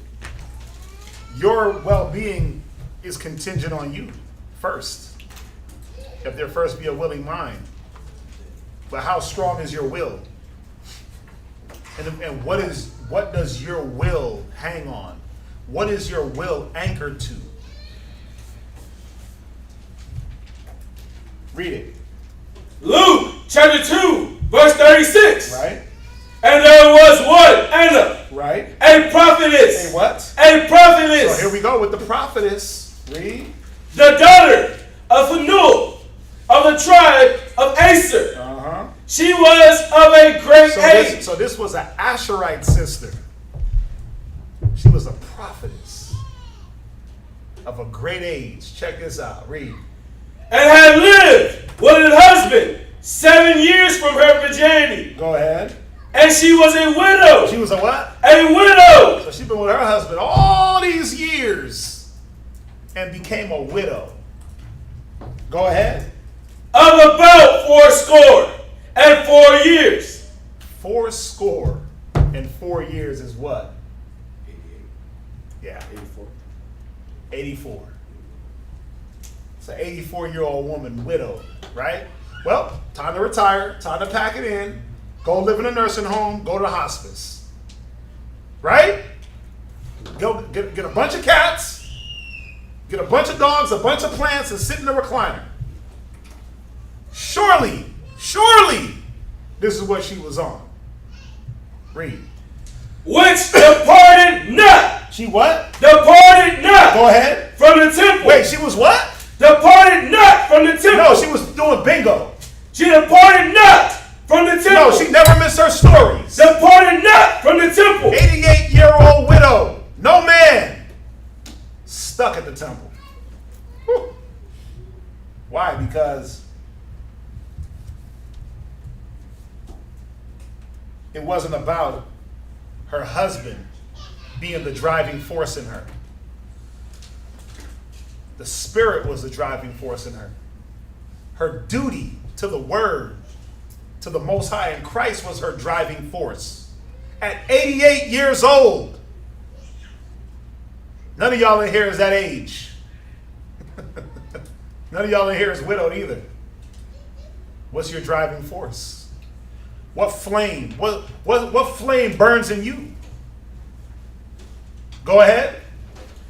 But serve the Most High with fasting. Go ahead. And prayers. Read. Night and day. Yeah. She put in her brick, man. She did what she could. At 88 years old, I'm a fast and pray. I probably can't do all the heavy lifting, but I'm going to do something. That's right. 1 Timothy 5 and verse 3. Kind of. 1 Timothy chapter 5 and verse 3. Read. Honor widows. Right? There are widows indeed. Go ahead. But if any widow have children or nephews, let them learn first to show piety and hope. Go ahead. And to requite their parents. So read on. For that is good and acceptable before the Most High. Right, so let's read about these widows. Go ahead. Now she that is a widow indeed. Right? And desolate. And what? And desolate. That's the thought. She is desolate. She's missing something. What is she missing? Is she missing a hedge because she's a widow? Is she missing a hedge because she's a widow? Huh? What'd you say? You said la. Right? She's right. She's not missing her hedge because she's a widow. What was supposed to hedge any woman, widowed or not? The Word. So she was destitute of that male companionship. But go ahead. And desolate trusteth in the Most High. Wait, what? Huh? Trusteth in the Most High. No, now they got to go leech off their kids. Trusteth in the Most High. They pack it all in and then go to the old folk home. Trusteth in the Most High. Go ahead. And continue it. And supplication. Wait, no, because she got widowed and her husband ain't there. Now she ain't got to continue no more. She is. Remember, it says she's loose from the law of her husband, so she's loose from God. And continue it in supplication. But her husband's dead. Continue it in supplications. What if he dies? You gonna continue? You gonna continue to pray? You gonna continue to fight? You gonna continue to go to this war day in and day out and strap up your damn boots and load that gun and put on that helmet and put on that flak jacket and take them bullets and shoot your bullets? Or all of a sudden, well, you know, my fighting partner is gone, so I ain't got nobody to fight with. Read. And prayers night and day. What verse you at? Verse 6. Go to Philippians. See, the problem is this. You got to understand, it's not about, I said it earlier, who's watching, who's looking, who's there. Philippians 2 and 12. Philippians chapter 2 and verse 12. You got to adopt this mentality, ladies, sisters, online, offline, in the spirit, in the cosmos. I don't care where you at. Read. And that every tongue. No, Philippians 2 and 12. Philippians chapter 2 verse 12. Wherefore, my beloved, as ye have always obeyed. Right? See? That's the problem. Let me pause right there. Are you always obeying? Or are you just obeying when it's convenient for you? You know, it's like the child that he'll obey when dad is at home. But then as soon as dad leaves, he's disobeying all the other orders from everybody else. And dad get on the phone. It's like, wait a minute, what's going on over there? Oh, he's being disobedient. Then as soon as you step in the house, he's back in order. Right? It's not a good son. It's not a good daughter. It's a disobedient, sneaky, deceptive child. He said, as you always have obeyed. So that's what you got to remember and understand. Are you always obeying? Go ahead. Not as in my presence only. Go ahead. But not much more in my absence. Much less? Now, much more. Wait, because he's dead or gone, you just, now all of a sudden you're obeying is just obsolete. More. Yeah, man. The more you're supposed to obey. But what? What did he leave behind? What's left behind of that man? Well, it should be the word. It should be the word. It should be the way he, think about it, because a man dies, does his method die? No, it don't. Because there's a lot of dead men that we use their methods to do things. Right? Like when you do Forex and there's the Fibonacci method, a way to calculate certain things. That dude ain't alive. It's math. It's graphs and math. Fibonacci and this method and that person. And we use all these methods, but they're all dead.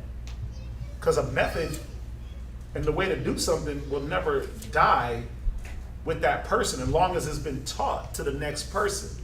Why do methods die? Because people stop being obedient to the method. Right? Now, if your husband's method was using the word, then that should never die. Because even if he's gone, the word is still there for you to follow. But the question is, where does it start? It don't start when he's gone. It should start now that you have him. Now you have that extra layer of protection. Right? Now you have the strong man to be able to do what? To be able to allow you to be the strong woman. To allow you to grow to a certain point. Think about what are we to our children? Are we not God? Are we not hedges of protection to our children? God. To allow them to do what? Grow. To grow, but to think about it. To grow how? To just grow in a bubble? Or to be able to make certain mistakes and experience certain things in life and not have detrimental effects? That's what we are. We're that guy, right? We love it where they don't feel no effect, right? But we know, strengthen them in the world.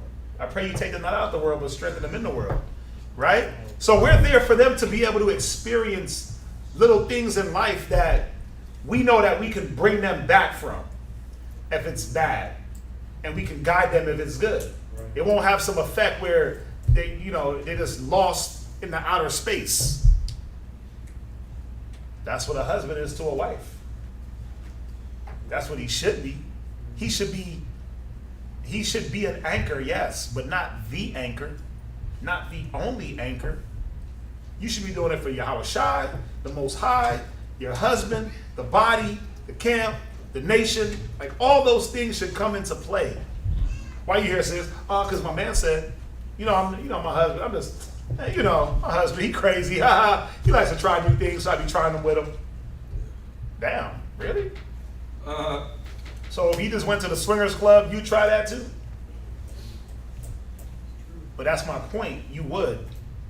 If he's your anchor and he's the sole purpose, you would try anything that he put in front of you. And you would have no backbone to stand up and say, whoa, wait a minute. I'm not down for this.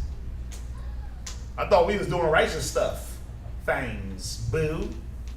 Right? Where you at? Verse 12. Read it from the top. Philippians chapter 2, verse 12.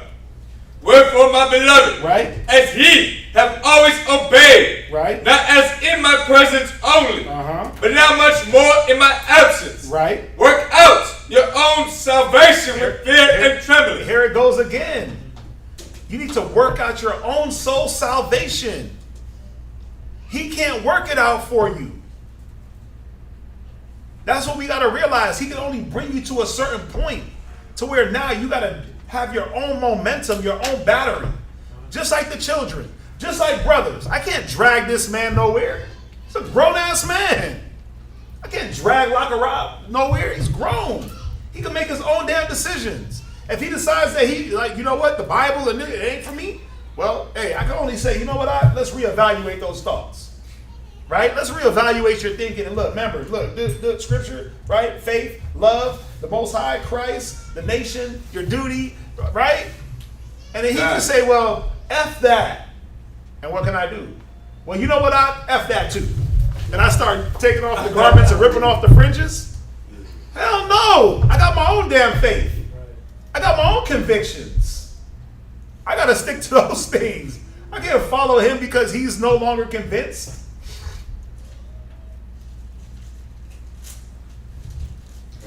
Right? Y'all with me? Go to Philippians 1 and 5. Philippians chapter 1, verse 5. Go ahead. For your fellowship in the gospel from the first day until now. Right? Being confident of this very thing. Right? That he which hath begun a good work Read. in you will perform it unto the day of Yahushua. To the day he dies? Until the day of Yahushua. To the day that he went off? The day of Yahushua. You're supposed to be willing to perform these duties until Christ comes, man. No matter what's going on. You should be willing to be who you are, an Israelite woman. In the spirit of Christ. Until the day Yahushua cracks the sky. And nothing should fold that mentality. Nothing should sway you from that thought. Your faith, your love, your dedication, your consistency. It all should be the same from when you began. And if anything, it should be better. It should be better than when you began. Shining brighter and brighter until that day. To that perfect day, right? So your faith should be getting stronger. Your love, your dedication, your peace, your forbearance, all these things should be strengthening, not diminishing. And they shouldn't just disappear into the damn air because all of a sudden your husband don't like you that day. Or because y'all argue that day, or because he ain't messing with you that week. Or because he went off. Or because she went off. Or because the kids, the kids don't want to be here no more. What? Okay, well, cool. Right? Because when Christ comes, he ain't going to ask about him. Your kids, your mama, uncle, daddy, your dead granny. He's going to ask about you. Where was your faith? Where was your love? Where was your dedication and belief? How come you didn't keep your integrity, sis? I know he went off. I'm going to deal with him. Right? I'm not saying he went off, but he's the only guy next to me. Right? I know he went, right? I'm going to deal with him. But I'm dealing with you. And that's what y'all forget. Y'all going to get dealt with. Dealt with. Your pretty looks ain't going to save you. I'm sorry. Your accent, your eye color, your hair color, your height, breast size, butt size, waist size, none of that's going to save you. So, only thing that's going to save you is your like we just read, working out your own soul salvation with fear and with trembling. Right. Let's jump back to another story. Let's go to this, one of my favorite sisters. Let's go to Judith 8. Chapter 4. God. Chapter 8 and verse 4. The book of Judith, chapter 8, verse 4. Right? So Judith was a widow in her house 3 years and 4 months. So think about it. Her husband died 3 years, 4 months. She's a widow. What is she doing? Wallowing in her sorrow, crying, oh my boo, my husband visiting his grave 18 times a day. All of a sudden now, turn up, hot girl summer, strippers, right? Go-go shorts. I'm free. You see, the Bible said I'm free from the law of my husband. So all of a sudden now, pum-pum shorts, ass out, spandex, so tight you can see her gizzards. Hopping from beef to beef, man to man. What, like, right? He ain't here no more, so shit. Party. When the dogs is away, the cats will, right? I mean, come on, ain't that what they, right? Come on, y'all, right? No, y'all should say la. See? Y'all supposed to say la on that one. I'm saying right to see what y'all are gonna think. Y'all like, Con, you're right. Pum-pum shorts and damn spaghetti strap tops. Nah, it was like right, yeah, that is what happens in the Yeah, world. Like, oh, okay. yeah. I was seeing if they was thinking like that in the world. The world ain't in here, it's just us. What's up? You had your hand up? No, I was going to say that's what he was. Yeah, I know. Y'all got confused. I know what I was doing.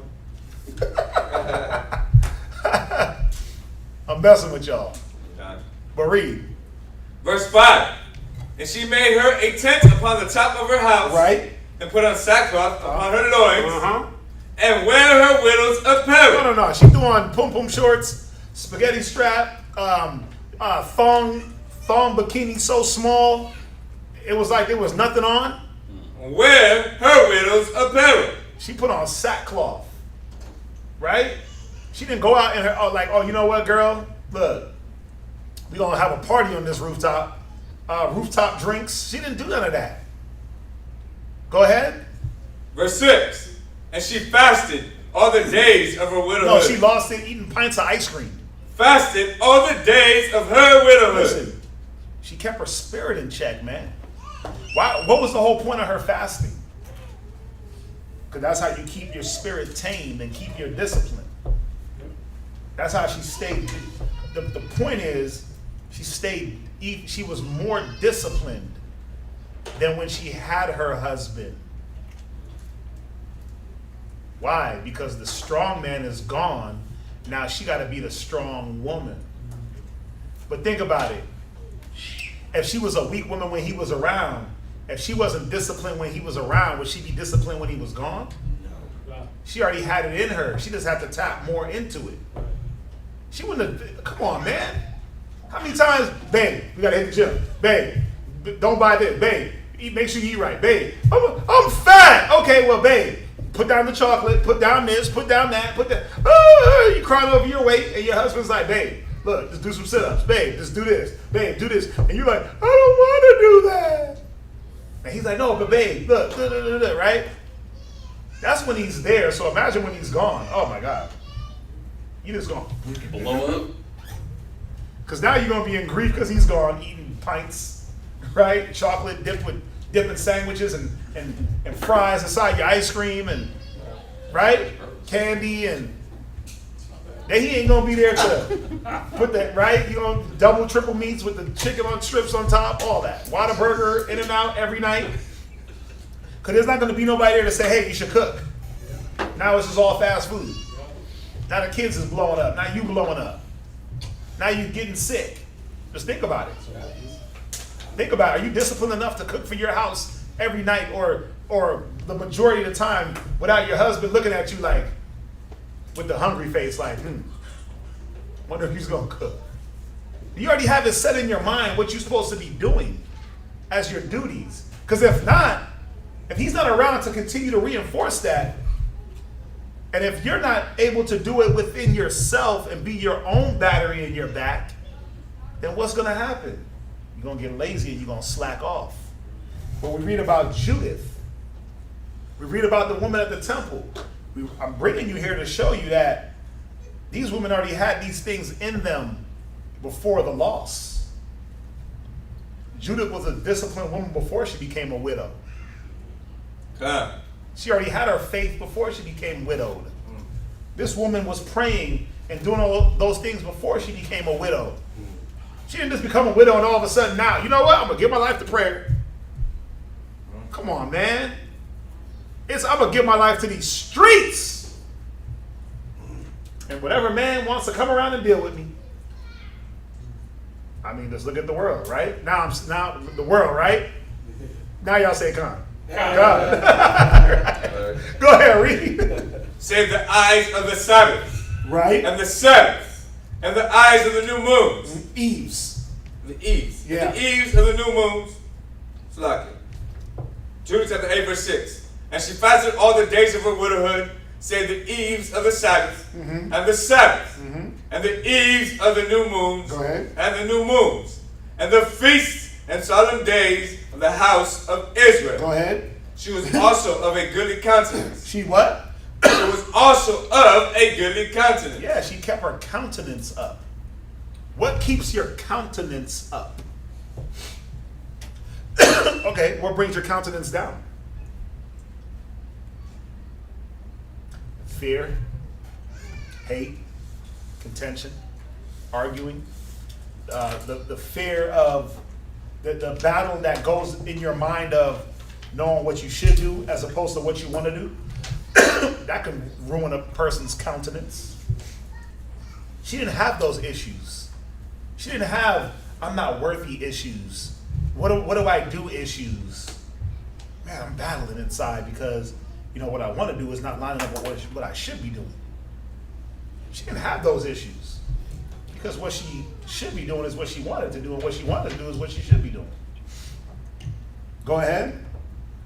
And very beautiful to behold. Right. And her husband Manasseh had left her gold and silver and men servants and maid servants, right, and cattle and lands, and she remained upon them. No. She sold it all. She spoiled it. She misused it all. She got broke. And she remained upon them. Yeah, look, think about it. She was able to take charge and keep the riches that he laid down to her. But where did that start? What did she learn? Did she learn how to be a good bank account? Did she learn how to be an accountant after he died? No, he was instilling those things. Let me rephrase. She was allowing her husband to instill these principles in her while he was alive. If there first be a willing mind. She was allowing herself to be taught certain things to be able to function without him. I met someone on the opposite side of that. Well, I meet him every day, but this one was more vivid from years ago. And the woman, she said she had this nice, rich husband, and he took care of her, and everything was all good. And they broke up, and she just didn't know how to function in life no more. She working as a checker at the grocery store. She said she didn't know nothing about how to pay bills. It was almost like a teenager that just got put out on their own. That's how she was living. Yeah. Because while she was with her husband, she didn't take in nothing that either if he wasn't, whether he was teaching or not, she wasn't paying attention to nothing that was going on in their whole relationship. And she ended up being like an older woman that is ran through and used by younger men, and didn't know how to maintain herself. So she became a cougar. Yeah, she became a sugar mama. Not even a sugar mama, because she was broke. Oh, damn. Well, she was, because they took her money. So she was sugaring for a while. No, her husband left her broke. Oh, damn. Yeah. She wasn't worthy. Where we at? Where we at? Verse 8. Damn. And there was none that gave her an ill word, for she feared the Most High greatly. See? She feared the Most High greatly. She didn't start fearing after the husband died. She was fearing. Her fear was for the Most High, but all that was being filtered through her husband. So, let's end it. Let's go to Romans. And this is the question we all got to wrestle with. God. At some point or another, what have you stored up? What have you stored up for this time? Laying up in store for themselves a good foundation against the time to come. Do know the time is going to come. And what do you have for this? Read it. Romans 8:35. Romans chapter 8, verse 35. Who shall separate us from the love of Christ? When the time comes for you to be separated from the love of Christ, what you got? What weapons? What armor? What wisdom? What knowledge? Where's your foundation built on? What convincing and persuading of your own mind and what fear do you have that this separation can't happen? That this question is obsolete. Who shall separate us? Not what? Who? When he dies, will that separate you? When she leaves, will that separate you? When the kids just become older adults and don't believe in the truth no more, is that going to sway you? When your elder goes off, your teacher goes off and starts just losing his damn mind. If I start losing my mind, you're going to be all of a sudden, man, I don't believe in the truth no more at all. It's one thing not to believe what I'm saying, but you're just going to put down the whole Bible because a person distorts it? Go ahead. Shall tribulation, right, or distress, go ahead, or persecution, right, or famine, or nakedness, or peril, or sword. All these things come in the form of a who. All these things are caused by a who. Man. Man causes these things. Read. Verse 36. You can put a face to any one of these situations and blame a person and say, you know what? You're putting me through this, so I don't want to be around. But really and truly, what is it? Who is it? Who is the who you're really looking at? Whatsoever you do it heartily unto the Most High. So if you're going to go through persecution, do it for the Most High. If you're going to go through famine, you better be looking at the Most High. If you're going to go through, what does it say? Famine, nakedness, persecution, distress, you better be doing it for the Lord. You better be looking at the Lord and saying, you know what? I'm going to go through this stress heartedly. I'm going to make it so it's not even stress. Be not anxious, right? But in all things, what? Prayer and supplication. So guess what? I ain't stressed. I'm doing it for Christ. So I'm going to pray about this. Right? Oh, I'm in famine. No, I'm not. I'm just in a fast. Right? I'm doing it for Christ. I get it. I'm being abased and abound. I'm being brought to a lower state. Who am I doing it for? Well, you brought me. Nope. No. The Most High in Christ is bringing you through that. Go ahead. Verse 36. As it is written, for thy sake we are killed all the day long. For whose sake? You ready to die for your man? Well, you should be. You should be ready to live for him. Not die. You should be ready to live for your man. You should be ready to live for Christ. We should be able to be ready to live for one another. Not die. Go ahead. We are accounted as sheep for the slaughter. Ain't that how the life seems sometimes? Don't it seem like that? Like, damn. This is it? What a life. Like I say, I think that's, I'm about to get it like on a headband. What a life. I think I might have said it to him on the phone like 18 times today. I'm like, man, what a life. He's like, okay, I gotta go. I was like, right? I was in my tired, disgruntled mode. I was just tired. Yeah. I'm like, damn, what a life. This is it. sheep to the slaughter. That's what it feels like at times. But so what? Do you separate because it feels hard sometimes? Sometimes you're going to go through it with your man, where at every waking moment, it feels like he just going into you and checking everything you do. You know what? I'm not down for this relationship no more. Who does that? Because he corrected you a few times in 1 week, all of a sudden now, you don't know if this is the right fit for you. We're not soulmates no more. No more. Not soulmates is forever. That's my point. You only soulmates when it feels good. Read. Nay, in all these things we are more than conquerors through him that loved us. Right. We gotta always keep the focus on Yahweh Shai. Go ahead. For I am persuaded that neither death nor life. Neither death. Why did it say death? Why did it say death? Because when somebody dies, that doesn't mean that you stop. Obviously, you stop in death. There's no worshiping in the grave. There's no worshiping in the grave. So it's not your death. It's someone else close.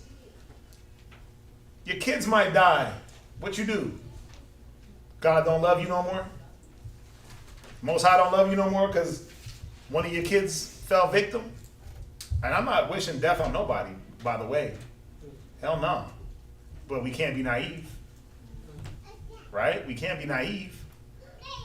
We've dealt with death here in the camp on a few occasions. Right? On a few occasions. Not just the two that some of y'all know about recently. There was a few way back that we dealt with. So death, but did we give up because death came knocking and all of a sudden now we just lost faith because death happened? Most High said we need to die. We gonna die. Go ahead. No life. Or I'm living a good life. So now the Bible no longer comes into play. I'm living it up. So now all of a sudden the wisdom, I don't need it no more. I'm good. Go ahead. No angels. Read. No principalities. Go ahead. No powers. Right. No things present. Mm-hmm. No things to come. Go ahead. No height. Yeah. No depth. Am I doing this for the thoughts of a husband? I got a husband waiting in the wings, and I'm just going to be the most righteous sister I can be until I get him, and then turn into the damn devil once he lays with me. Oof, oof, oof, that'd be bad. The things to come can't be your contingency or can't be your anchor. Well, Most High takes prosperity, and the prosperity loves the prosperity of the saints. So I'm gonna be here because I might prosper. Well, guess what you're not gonna do before you? Guess what you're gonna do before you prosper?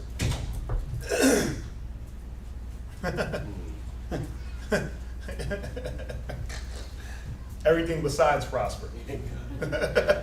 You're gonna burn.